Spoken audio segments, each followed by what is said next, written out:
ఇంకో పేరుంది ఆమె విశాలత అని. గర్విష్ఠురాలుగానే ఏంటి ఒక వేశ్యగా వృత్తి చేసుకుంటుంది. అలాంటి గర్వం కలిగిన ఆమె ఎలాంటి గర్వం అంటే ఇక్కడుంది ఏంటి, దానియేలు 2వ అధ్యాయంలో ఉంటుంది. రాజు తన గర్వాన్ని బట్టి ఏం చేస్తూ వచ్చాడంట, ఏం చేశాడు, దానియేలు పుస్తకంలో ఉంది, గడ్డి మేస్తూ వచ్చాడు. అవును కదా, ఏం చేశాడు రాజు, తన గర్వాన్ని బట్టి నేను ఇదంతా నేనే సంపాదించాను అనుకున్నాడు.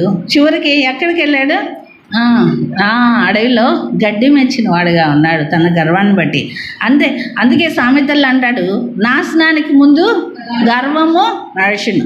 సామెతలు 16:18 అంటాడు, నాశనానికి ముందు ఏం నడుస్తుందంట, గర్వం నడుస్తుంది. అలాంటి స్వభావం అయితే కీర్తన 138:6 చూడు, ఒక వాక్యం ఉంది. కీర్తన 138:6, కీర్తన 138:6, దీనులను లక్ష్యపెట్టును, దూరము నుండి గర్విష్ఠులను బాగా ఎరుగును. చాలు ఎవరిని లక్ష్య పెడతాడు దేవుడు, దీనులను లక్ష్య పెడతాడు. అంటే ఈమె గర్విష్ఠురాలు కదా, ఈమెనే మాత్రం లక్ష్య పెట్టినవాడు కాదు. ఈమె ఎవరో ఐగుప్తీల మధ్య తన బానిసత్వం అంటే తను ఎరుకో గోడల మధ్య గోడ పైన వేశ్యావృత్తి చేసుకుంటున్న ఈమె దేవుని దృష్టిలో ఏమాత్రం ఎన్నిక లేని ఆమె. అవును కదా, తన వృత్తిని బట్టి తన యొక్క స్వభావాన్ని బట్టి ఎన్నిక లేని ఆమె. అయితే అలాంటి ఆమె చూసినట్లయితే చూడండి, కీర్తన 4వ అధ్యాయం 1వ వచనంలో ఒక వాక్యం ఉంది. కీర్తన 4వ అధ్యాయం 1, ఆమె పేరుకి అలాంటి గర్వశ్రాలే, ఆమె విశాల హృదయం కలిగినామంట. విశాలత అంట ఆమె పేరుకి అర్థం కూడా, 2వ అర్థం కూడా ఉంది, విశాలత అని.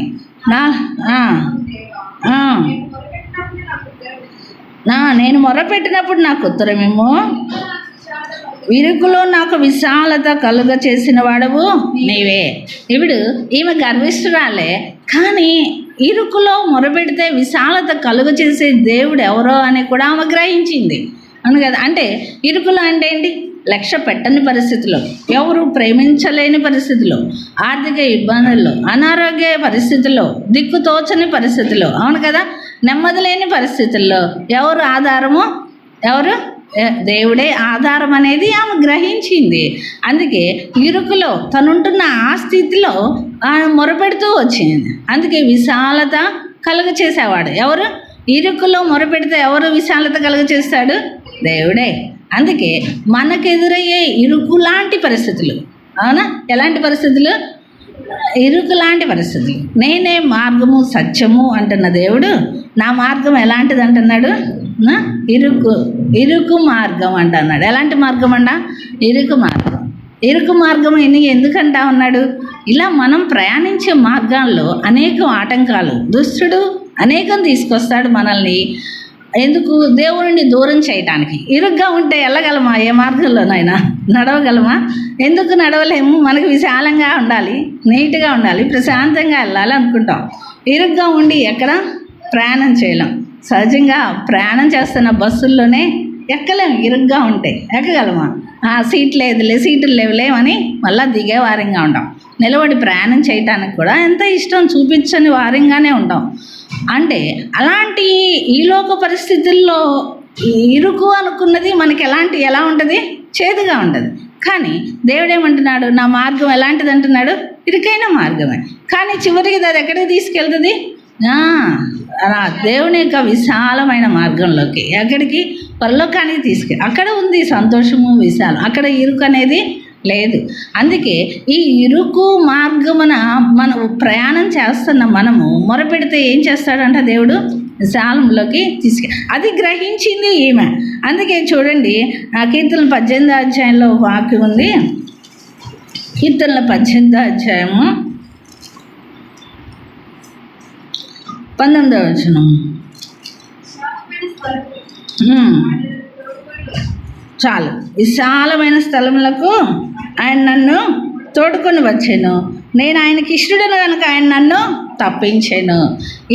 ఆమె కున్న అర్థాన్ని బట్టి, ఆ విశాలత అనే అర్థాన్ని బట్టి ఆమె ప్రయాణంలో ఇరుకు మార్గంలో ప్రయాణం చేస్తున్నానని గ్రహించింది. కాబట్టి ఎలా ఉందంటే ఆమె పరిస్థితి ఎలా ఉందంట, విశాలమైన స్థలానికి ఆయన నన్ను తోడుకొని వచ్చాను. నేను ఆయనకి ఇష్టడును కనుక ఆయన నన్ను తప్పించాను.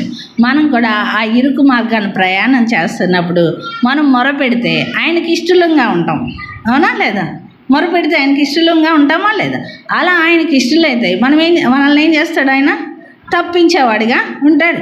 అంతేకాదు 118:5 అంటాడు చూడండి, విశాల మార్గం ఆయన మనం ఏం చేస్తాడు? ఉత్తరం ఇచ్చేవాడుగా ఉంటాడు. ఏం చేస్తాడు చూడండి 118:5 కీర్తన 118:5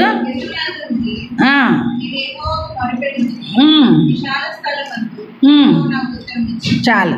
ఇరుకు మార్గం నుండి మొరపెడితే ఏం చేస్తున్నాడంట దేవుడు? ఉత్తరం ఇచ్చేవాడుగా ఉంటాడు. మొరపెట్టినప్పుడు మనకి ఉత్తరం ఇవ్వటం అంటే జాబ్ ఇచ్చేవాడుగా ఉంటాడు. అవును కదా? మనకు సమాధానం ఇచ్చేవాడుగా ఉంటాడు, మనల్ని ఆదరించేవాడుగా ఉంటాడు. అందుకని ఇరుకు లాంటి పరిస్థితుల మధ్య మనం ఏం కాకూడదు?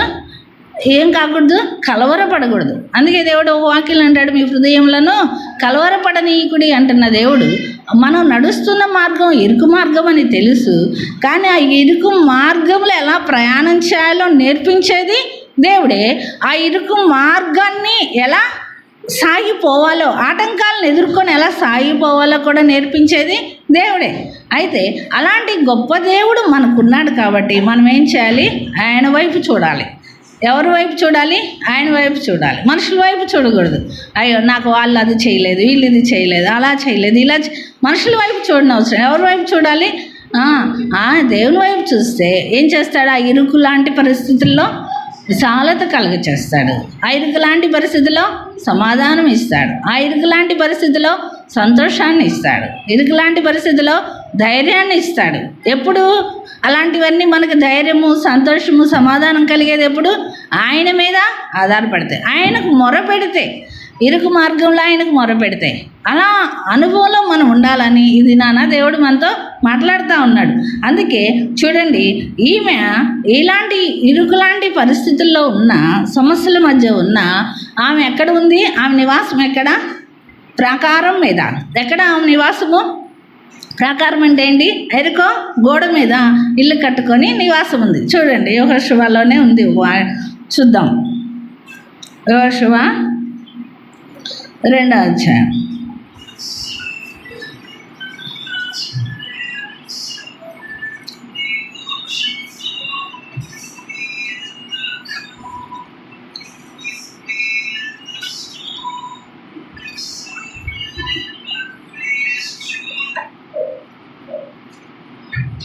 ఆమె ఎక్కడ కట్టుకున్నదంట? ఆ ఎరుకో గోడ మీద ఇల్లు కట్టుకొని ఉంది. అలాంటి ఆమె అయితే ఆ ఎరుకో పట్టణానికి అంటే ఏమున్నట్టు? ఎరుకో పట్టణానికి ప్రాకారం